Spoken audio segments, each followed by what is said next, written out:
ನನಗೂ ಕೂಡ ನೀವು ಕರೆದು ಇಲ್ಲಿ ಕ್ಯಾಮ್ರಾ ಮುಂದೆ ಕೂರಿಸಿರೋದು ಬಹುಶಃ ಅವ್ರ ಥರ ಕಥೆ ಮಾಡೋಂಥವ್ರು ಆ ಥರ ಧ್ವನಿ ನಾನು ಇದುವರೆಗೂ ಕೇಳಿಲ್ಲ. ತಂಬೂರಿ ನಾದ ಬಂತು, ಸಿದ್ದಯ್ಯ ಸ್ವಾಮಿ ಬನ್ನಿ ಅಂತ ಆ ಧ್ವನಿ ಬಂತು ಅಂದರೆ ಅದು ನಮ್ಮ ತಂದೆ. ಆ ಗಣಪತಿ ಸ್ತುತಿಯನ್ನೇ ಕಡಿಮೆ ಅಂದರೆ ಅರ್ಧ ಗಂಟೆ ಆಡ್ತಿದ್ರು.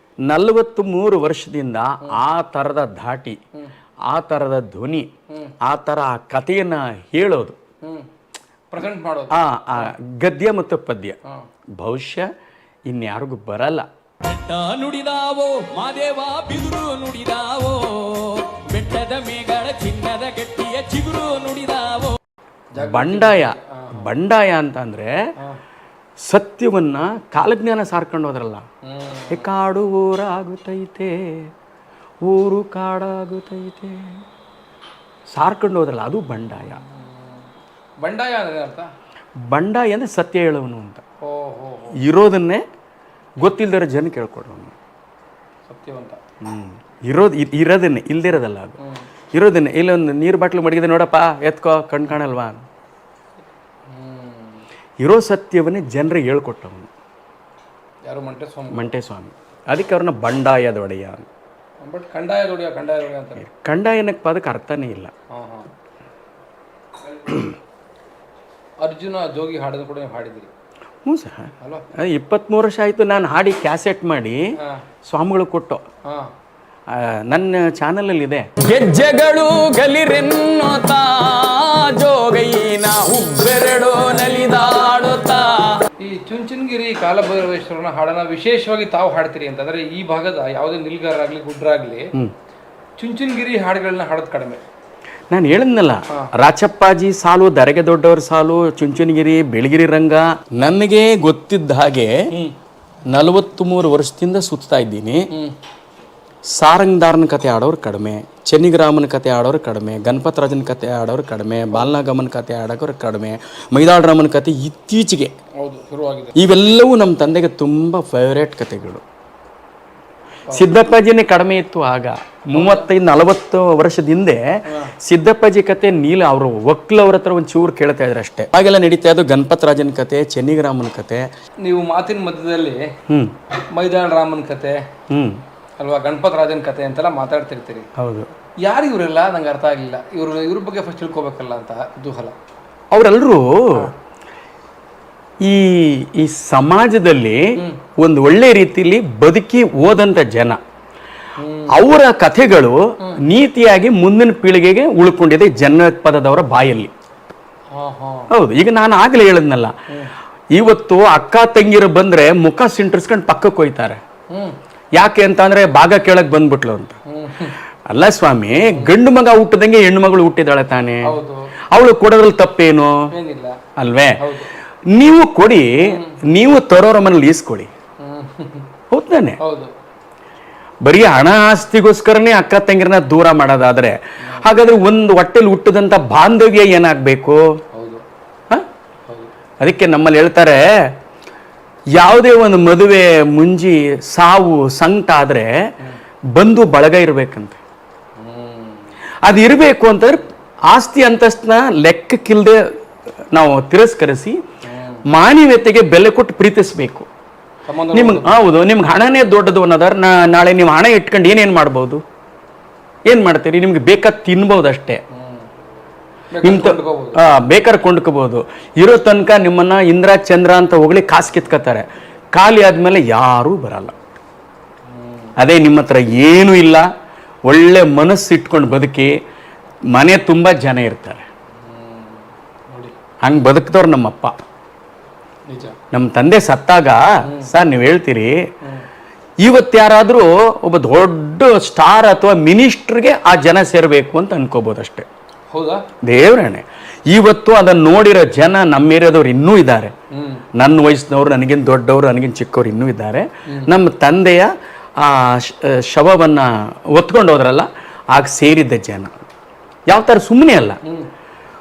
ಒಂದು ಕಡೆ ಬೀಸು ಕಂಸಾಳೆ ತಂಡ, ಒಂದು ಕಡೆ ತೊಂಬರಿ ತಂಡ, ಒಂದು ಕಡೆ ಹುಡುಗ ಹುಡುಗಿ ಮೇಕಪ್ ಮಾಡಿಕೊಂಡು ಹೋಗೋ ತಂಡ, ಇನ್ನೊಂದು ಕಡೆ ದೊಣ್ಣೆ ವರ್ಷ ತಂಡ, ಇನ್ನೊಂದು ಕಡೆ ಪಟ ವರ್ಷ ತಂಡ. ಇನ್ನೊಂದು ಕಡೆ ತಬ್ಲಾ ಹಾರ್ಮೋನಿ. ಕಲಾವಿದರುಗಳು. ಇಡೀ ಕಲಾವಿದರ ತಂಡ ಒಯ್ತಾ ಇದೆ, ನಮ್ಮ ತಂದೆ ಶವ ಹಿಂದ್ಗಡೆ ಬರ್ತಾ ಇದೆ. ನಮ್ಮ ತಂದೆ ಯಾರಿಗೂ ದುಡ್ಡು ಕೊಟ್ಟವರಲ್ಲ, ನಾವೇ ಬಡವರು, ಹೌದು. ಅಲ್ಲಲ್ಲಿ ಕಥೆ ಮಾಡ್ಕೊಂಡು ಜೀವನ ಮಾಡಿದವರು. ಅವ್ರು ಬಂದಿದ್ದು ಏನಕ್ಕೆ ಅಂದರೆ ಇಂಥ ಒಬ್ಬ ಕಲಾವಿದ ಹೊಟ್ಟೋದ್ನಲ್ಲ, ಇಷ್ಟು ಒಳ್ಳೆ ಮನುಷ್ಯ ಹೊಂಟೋದ್ನಲ್ಲ ಅಂತ ಬಂದರೆ ಹೊರತು ನಾವು ಯಾರಿಗೂ ದುಡ್ಡು ಕೊಟ್ಟಿದ್ದೀವಿ ಅಂತ ಬಂದಿರಲಿಲ್ಲ. ನಾವೇ ಇನ್ನೊಬ್ಬರ ಮೇಲೆ ಈಸ್ಕೊಂಡು ಉಂಡು ಜೀವನ ಮಾಡ್ತಿದ್ದವರು ಹೌದು ಅಲ್ವೇ. ಅದರಿಂದ ಒಳ್ಳೆತನ ನಿಮ್ಮನ್ನು ಯಾವತ್ತಿಗೂ ಕಾಪಾಡುತ್ತೆ. ಒಳ್ಳೆ ಮಾತಾಡಿದ್ರಿ ಸರ್. ಸರ್ ಆಮೇಲೆ ಈ ಮಾತು ಹಾಗೆ ಮುಂದುವರಿತಾ, ಈಗ ಜನಪದ ಅಂತಂದರೆ ನೀವು ಹೇಳಿದಾಗೆ ತಂಬೂರಿ, ಗಗ್ಗರ, ದಮ್ಡಿ, ಕಂಸಾಳೆ ಈ ವಾದ್ಯಗಳನ್ನೆಲ್ಲ ಬಳಸಿ ಮೂಲ ಜನಪದವನ್ನು ಹಾಡ್ತಿದ್ರು. ಈಗೆಲ್ಲ ಆರ್ಕೆಸ್ಟ್ರಾ ಟೈಪ್ ಮಾಡ್ಕೊಂಡ್ಬಿಟ್ಟಿದಾರಲ್ಲ ಜನಪದವನ್ನು, ಹೇಗೆ ಅದು ಅದ್ರ ಬಗ್ಗೆ ಸ್ವಲ್ಪ ತಿಳಿಸ್ಕೊಡಿ. ಈಗ ಬಿಡ್ತಾರೆ, ಸ್ಪೀಕರ್ಗಳೆಲ್ಲ ಹಾಕೊಂಡು ಮಾಡ್ತಾರೆ, ಆರ್ಕೆಸ್ಟ್ರಾ ಟೈಪ್ ಮಾಡ್ತಾರಲ್ಲ. ಹೌದೌದು, ನೀವು ಚೆನ್ನಾಗೇ ಕೇಳಿದ್ರಿ. ಅಲ್ಲ ಜನಪದ ಅಲ್ವಾ, ಅದಕ್ಕೋಸ್ಕರ. ಅಲ್ಲಲ್ಲ, ಯಾಕೆ ಅಂದ್ರೆ ಜನಪದ ಕಥೆಗಾರರು ಅಂತ ಕರೀತಾರೆ. ಅವ್ರು ಹೆಂಗಾಗೋಗಿದ್ದಾರೆ ಅಂತ ಅಂದ್ರೆ ಹೊಟ್ಟೆಪಾಡ್ಗೆ ಏನೆಲ್ಲ ಮಾಡಕ್ ಶುರು ಆಗ್ಬಿಟ್ಟಿದ್ದಾರೆ. ಒಂದು ರಸ್ತೆ ಇದೆ ಒಬ್ಬೊಬ್ಬ ಮನುಷ್ಯನ್ಗೆ. ಈಗ ನಾನೊಬ್ಬ ತೊಂಬ್ರಿ ಕಥೆಗಾರ ಅಂದ್ರೆ ನಾನು ತೊಂಬ್ರಿ ಹಿಡ್ಕೊಂಡು ಹಾಡಬೇಕು. ತೊಂಬ್ರಿ ಕಥೆ ಮಾಡುವಂದಾಗ ತೊಂಬ್ರಿ ಕಥೆ ಮಾಡಬೇಕು. ಹರಿಕಥೆ ಮಾಡುವಂದಾಗ ಒಂದು ತಬ್ಲಾ, ಒಂದು ಹಾರ್ಮೋನಿ ಅದಾಗಬೇಕು. ಇಲ್ಲ ಒಂದು ಆರ್ಕೆಸ್ಟ್ರಾ ಮಾಡುವಂತ ಇವತ್ತಿನ ವಾದ್ಯಗಳೇನಿದೆ ಅದನ್ನ ಹಾಕೊಂಡು ಹಾಡಬೇಕು. ನಿಜ ಏನಾಯ್ತು ಅಂತಂದ್ರೆ, ನಾನು ಪ್ರಾರಂಭದಲ್ಲಿ ತೊಂಬ್ರಿ ಹಿಡ್ಕೊಂಡು ಕಥೆ ಮಾಡ್ಕೊಂಡು, ಈಗಲೂ ತೊಂಬ್ರಿ ಹಿಡ್ಕೊಂಡೆ ಕಥೆ ಮಾಡೋದು. ಸುಮಾರು ನನಗೆ 18-19 ವಯಸ್ಸಿದ್ದಾಗ ಒಂದು ದಿವ್ಯ ಜ್ಯೋತಿ ಅಂದ್ಬಿಟ್ಟು ಒಂದು ಕ್ಯಾಸೆಟ್ ಮಾಡಿದೆ, ಸ್ವಂತ. ನಾನೇ ಬಂಡವಾಳ ಹಾಕಿ ಮಾಡಿದೆ. ಸರಿ, ಮಾಡಿದ ಮೇಲೆ ಏನಾಯ್ತು, ಅದರಲ್ಲಿ ಒಂದು 2-3 ಹಾಡುಗಳಾಡಿದೆ. ನನ್ನಲ್ಲೂ ನೀನು, ಎಲ್ಲೆಲ್ಲೂ ನೀನು, ಇನ್ನೆಲ್ಲಿ ನೀನಿಲ್ಲ, ನಾ ಕಾಣೆ ದೇವಾ, ನನ್ನಲ್ಲೂ ನೀನು. ಊರೂರು ಸಾಗರ ಬಯಲೆಲ್ಲ ದಾಟಿ, ದೂರ ನಿರಂತರ ಅಕ್ಕಿ ಹಾರುವಂತೆ, ಊರೂರು ಸಾಗರ ಬಯಲೆಲ್ಲ ದಾಟಿ, ದೂರ ನಿರಂತರ ಅಕ್ಕಿ ಹಾರುವಂತೆ, ನೂರಾರು ಜೀವಿಗೆ ಆಸರೆ ನೀನಾಗಿ, ಲೋಕವ ಬೆಳಗುವ ಓ ಧರ್ಮ ಗುರುವೇ, ನನ್ನಲ್ಲೂ ನೀನು, ಎಲ್ಲೆಲ್ಲೂ ನೀನು, ಇನ್ನೆಲ್ಲಿ ನೀನಿಲ್ಲ, ನಾ ಕಾಣೆ ದೇವಾ, ನನ್ನಲ್ಲೂ ನೀನು. ಹಿಂಗೆ ಸುಮಾರು ಹಾಡುಗಳು ಹಾಡಿದೆ. ಸಾಹಿತ್ಯ ಯಾರ್ದಿದು? ಸಾಹಿತ್ಯ BM ಶ್ರೀಪತಿ ಅಂತ, ಅವ್ರು ಸ್ಕೂಲ್ ಮಾಸ್ಟ್ರು. ನಾನು ಟೈಲರ್ ಅಂಗಡಿ ಇಟ್ಕೊಂಡಿದ್ದಾಗ ನನ್ನ ಹತ್ರಕ್ಕೆ ಬರ್ತಿದ್ರು, ಇವನು ಆಡ್ತಾನಂತೆ. ಸಾಮಾನ್ಯ ಅದು ಹಂಗೇನೆ, ಅದು ಬಾಂಧವ್ಯ. ಆಡೋರು, ನುಡಿಸೋರು, ಬರೆಯೋರು, ಆಕ್ಟರ್ ಮಾಡೋರು ಎಲ್ಲ ಒಂತಾಗ ಸೇರ್ಕೊತೀವಿ. ಅವ್ರು ನನ್ನ ಜೊತೆ ಸೇರಿದ್ಮೇಲೆ, ಬೇಡ ನಾ ಈ ಸನ್ನಿವೇಶಕ್ಕೆ ಹಿಂಗೆ ಹಾಡು ಬರ್ಕೊಡ್ತೀನಿ, ಬರ್ಕೊಟ್ರು. ಹಾಡಿದೆ. ಅದು ಹಾಡಿದ ಮೇಲೆ ಏನಾಯಿತು, ಕ್ಯಾಸೆಟ್ಟು, ಲಕ್ಷಾಂತರ ಕ್ಯಾಸೆಟ್ಗಳು ಮಾರಾಟ ಆಯಿತು. ಬೇರೆ ಬೇರೆ ಕಂಪ್ನಿಯವರು ಬಂದರು, ಬೇರೆ ಬೇರೆ ಥರ ಹಾಡೋಕ್ಕೆ ನಿಮ್ಮ ಧ್ವನಿ ಚೆನ್ನಾಗಿದೆ, ಹಾಡಾಡಿ ಅಂತ ಅಂದರು. ಹಾಗೇನಾಯಿತು, ಹಾಡೋಕ್ಕೆ ಶುರು ಮಾಡಿದೆ. ಎಂಥ ಹಾಡಾಡೋಕ್ಕೂ ಕೊನೆಗೆ ಬಂದೆ ಅಂತ ಅಂದರೆ, ದೇವರ ಹಾಡುಗಳನ್ನು ಹಾಡ್ತಾ ಕೊನೆಗೆ ಈ ರೇಕ್ಸ ಹಾಡುಗಳಿದೆಯಲ್ಲ, ಅಂದರೆ ಅದೇ ಕೆಲವರು ಹುಡುಗಿರ್ನೆಲ್ಲ ರೇಗಿಸ್ತಾರಲ್ಲ. ಹೌದೌದು, ಪೋಲಿ ಎಲ್ಲ ಅದು ಒಂದು ಹೆಣ್ಣು ಅಂದ್ಮೇಲೆ ಒಂದು ಗಂಡು ಇರಬೇಕು. ಅಪ್ಪ ಅವ್ವ ಮದುವೆ ಮಾಡೋಕ್ಕಿಂತ ಮೊದಲೇ ಅವರು ಸ್ವಲ್ಪ ಮುಂದುವರಿತಿರ್ತಾರೆ ಅಷ್ಟೇ. ಅದೇ ತಪ್ಪಲ್ಲ, ಅದು ಒಳ್ಳೇದೇ. ಅದು ಅಂತ ಹಾಡುಗಳನ್ನ ಆಡೋಕ್ಕೆ ಶುರು ಮಾಡ್ಬಿಟ್ಟೆ ನಾನು. ಅಲ್ಲಿ ಒಂದ್ಸಲ ಈ ಕುಡಿದ್ಬಿಟ್ಟು ನನ್ನ ಪಾಡಗ್ ನಾನು ತೂರಾಡ್ಕೊಂಡು ಬರ್ತಿದ್ರೆ, ಕುಡಿದ್ಬಿಟ್ಟು ನನ್ನ ಪಾಡಗ್ ನಾನು ತೂರಾಡ್ಕೊಂಡು ಬರ್ತಿದ್ರೆ, ಲೋ ಕುಡ್ಕ ಲೋ ಎಂಡು ಗುಡ್ಕ, ಲೋ ಕುಡ್ಕ ಅಂತಾರೆ, ಲೋ ಕುಡ್ಕ ಲೋ ಎಂಡು ಗುಡ್ಕ, ಲೋ ಕುಡ್ಕ ಅಂತಾರೆ, ಕುಡಿದ್ಬಿಟ್ಟು ನನ್ನ ಪಾಡಗ್ ನಾನು ತೂರಾಡ್ಕೊಂಡು ಬರ್ತಿದ್ರೆ. ಹೆಂಡತಿ ಬಿಟ್ರು ಎಂಡ ಬಿಡದೆ ಎಷ್ಟೋ ಜನರು ಇಲ್ವಾ, ಹೆಂಡತಿ ಬಿಟ್ರು ಎಂಡ ಬಿಡದೆ ಎಷ್ಟೋ ಜನರು ಇಲ್ವಾ, ಮನೆ ಪದಾರ್ಥ ಮಾರ್ಕಂಡ್ ಕುಡಿತಾ ಇರೋರಿಲ್ವಾ, ಮನೆ ಪದಾರ್ಥ ಮಾರ್ಕಂಡ್ ಕುಡಿತಾ ಇರೋರಿಲ್ವ, ಕುಡಿದು ಬಿಟ್ಟು ನನ್ನ ಪಾಡಗ ನಾನು ತೂರಾಡ್ಕೊಂಡು ಬರ್ತಿದ್ರೆ. ಹಿಂಗೊಂದು ಹಾಡಾಡಿದೆ. ಸಾಹಿತ್ಯ ಯಾರ್ದಿದೆ? ಇದು ಮೈಸೂರಲ್ಲಿ ಗಾಂಧಿನಗರದಲ್ಲಿದ್ದಾರೆ, ಸಟ್ಟಿ ಪಾಪಣ್ಣ ಅಂತ. ಅವರು ಮಿಲಿಟ್ರಿಲಿ ಇದ್ದವರಂತೆ. ಅವ್ರು ಇಂಥ ಹಾಡುಗಳು ಬೇಜಾನ್ ಬರೀತಿದ್ರು. ಅವ್ರ ಹಾಡಿಸ್ಕೊಂಡು ನಾನು ಹಾಡಿದೆ. ನನಗಾಗ ಒಂದು 18-19 ವಯಸ್ಸು, ಭಾಳ ಚೆನ್ನಾಗಿ ಓಡ್ತಿತ್ತಲ್ಲ. ಹಿಂಗೆಲ್ಲ ಥರ ಹಾಡಕ್ಕೆ ಶುರು ಮಾಡಿದ್ನಲ್ಲ, ಕಥೆನೂ ಮಾಡ್ತಿದ್ದೆ. ಈ ಕಥೆಗೆ ಹೋದಾಗ ಜನ ಏನು ಮಾಡ್ತಿದ್ರು, ಅದು ಒಂದು ಹಾಡಿ ಸಾರ್ ನೀವು ಅದನ್ನ ಆಡಿದಿರಲ್ಲ, ಅದನ್ನ ಆಡಿ. ಹುಡುಗರು ಗುಂಪು ಇನ್ನೇನು ಮಾಡಲಿ, ಆಡಬೇಕು. ಆಡಕ್ಕೆ ಹೋದಾಗ ಏನಾಯಿತು, ತೊಂಬರಿಲಿ ಆಡೋಕ್ಕಾಗಲ್ಲ, ವಾದ್ಯ ಬೇಕಾಯಿತು. ಹಾಗೆ ಈ ಸುಗಮ ಸಂಗೀತ, ಭಕ್ತಿಗೀತೆ ಇಂಥವೆಲ್ಲ ಆಡಕ್ಕೆ ಹೋದಾಗ ವಾದ್ಯ ತಗೊಂಡು ಹೋಗ್ತಿದ್ದೆ. ಕತೆ ಮಾಡಬೇಕು ಅಂದಾಗ ನಾನು ಆಕಾಶವಾಣಿ, ದೂರದರ್ಶನ ಇಲ್ಲೆಲ್ಲೇ ಹೋದ್ರೂ, ದೇವ್ರ ಕಾರ್ಯಗಳೆಲ್ಲೇ ಹೋದ್ರೂ ತೊಂಬರಿ ಇರಲೇಬೇಕು, ಪೇಟ ಕಟ್ಟಲೇಬೇಕು. ಹಿಂಗಾಯ್ತು. ಏನೋ ನಾವು ಹಂಗೆ ಬಂದು, ಹಿಂಗೆ ಕೆಲವ್ರು ಹಂಗೆ ಅವರು ಕೂಡ ಹಂಗೆ ಬಂದರು.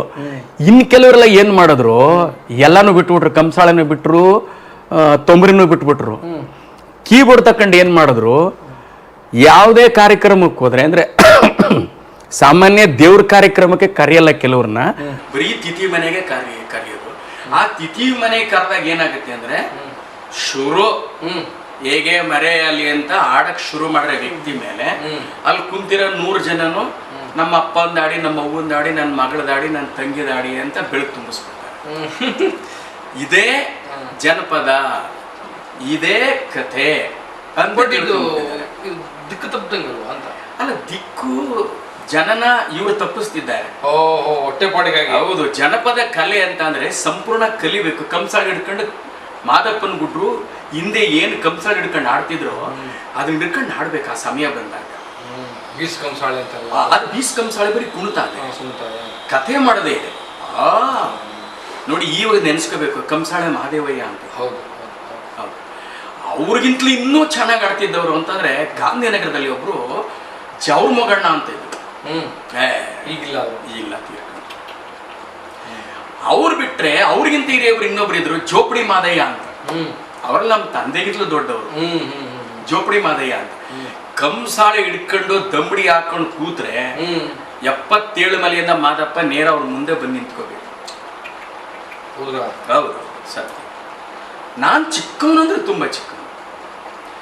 ಇವತ್ತೇನಾಗಿದೆ ಅಂದ್ರೆ ಎಲ್ಲ ಕ್ಯಾಸೆಟ್ ನಾಡುಗಳು, ಯಾರೋ ಸಿನಿಮಾ ಟ್ಯೂನ್ಗಳಿಗೆ, ರಾಗಗಳಿಗೆ ಮಾದಪ್ಪನ ಭಕ್ತಿಗೀತೆ ಬರ್ಕಂತಾರೆ, ಅದು ಆಡ್ಕಂತ. ಬಡತನದಲ್ಲಿ ಬಂದವರು ತಾವು ಉಪದಾನ ಮಾಡಿ ಬದುಕನ್ನ ಅಂತ ತಿಳಿಸಿದ್ರಿ. ಹೌದು, ತಾಯಿಯವರು ಬಹಳ ಕಷ್ಟಪಟ್ಟು ನಮ್ಮನ್ನು ಸಾಕಿದ್ದಾರೆ ಅಂತಂದ್ರೆ, ಇವತ್ತು ನೀವು ಯಶಸ್ಸಿನ ಉತ್ತುಂಗದಲ್ಲಿ ಇದ್ದೀರಿ, ತಾವು ಉತ್ತಮವಾದ ಬದುಕನ್ನು ನಡೆಸ್ತಿದ್ದೀರಿ.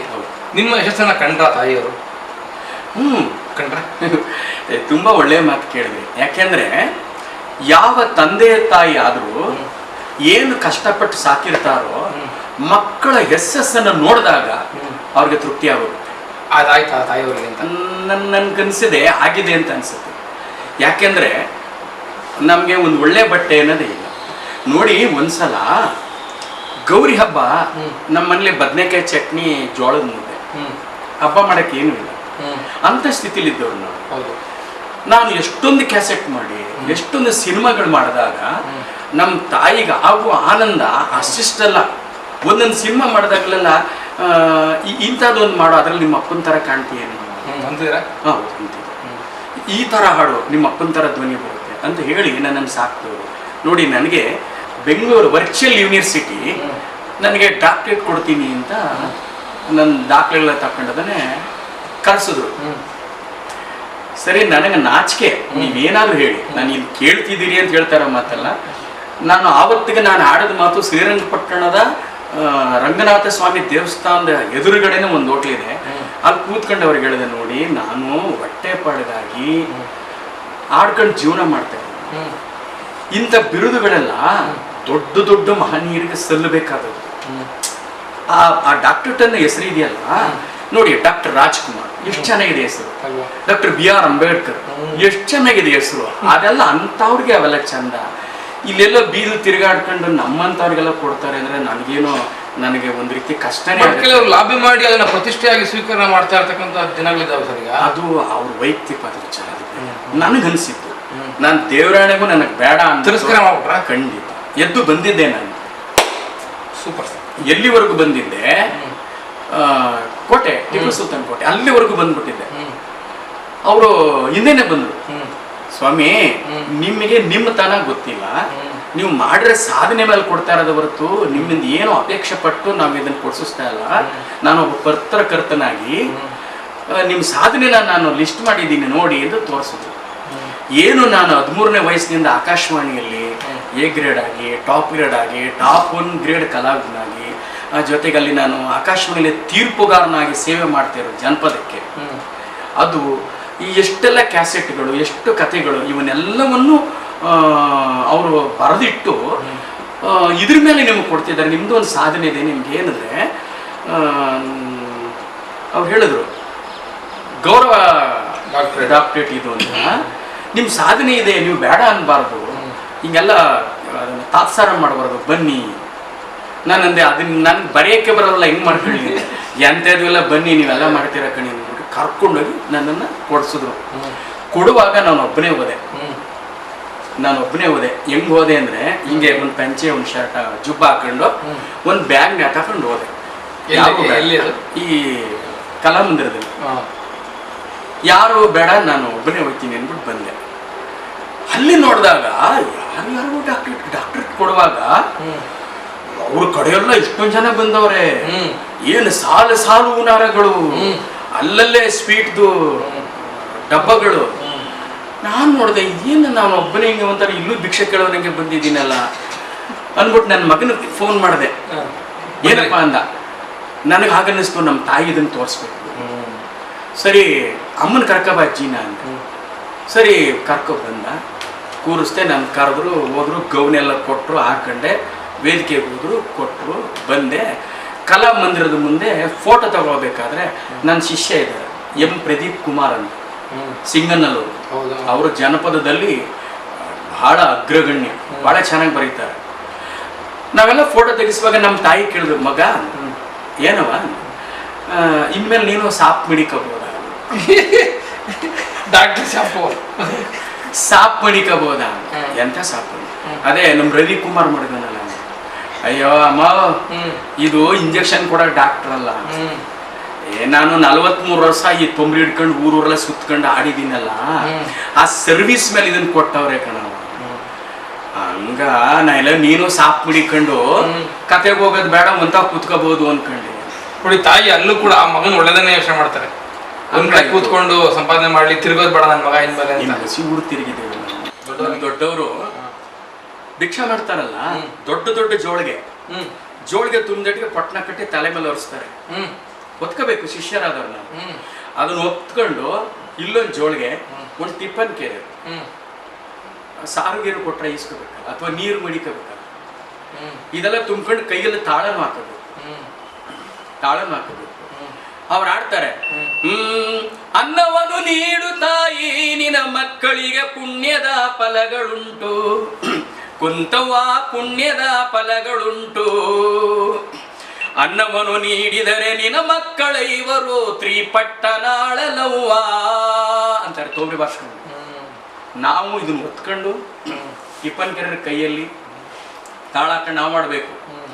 ಹರ ಹರ ಹರನೆ ಜಯಿತೋ, ಇವ ಮೂರ ಪುರವ ಗೆದ್ದವನೆ ಜಯಿತೋ, ಹರ ಹರ ಪುರವ ಗೆದ್ದವನೆ ಜಯಿತೋ. ಕರುಣಿಸೋ ಎನ್ನೊಡೆಯ ಕಾಮಾಕ್ಷಿ ಒಲಿದವನೆ ಭೋಗ ನಂಜುಂಡ ಜಯಿತೋ. ಏ ಒದ್ದವನೆ ಒಲಿಯ ಚರ್ಮ, ಪಾರ್ಥನು ಬಿಟ್ಟವನೆ ಕೆಂಜೆಡೆಗಳ, ಆ ಪಾರ್ಥನು ಬಿಟ್ಟವನೆ ಕೆಂಜೆಡೆಗಳ. ಮಾತನಾಡಣ್ಣಯ್ಯ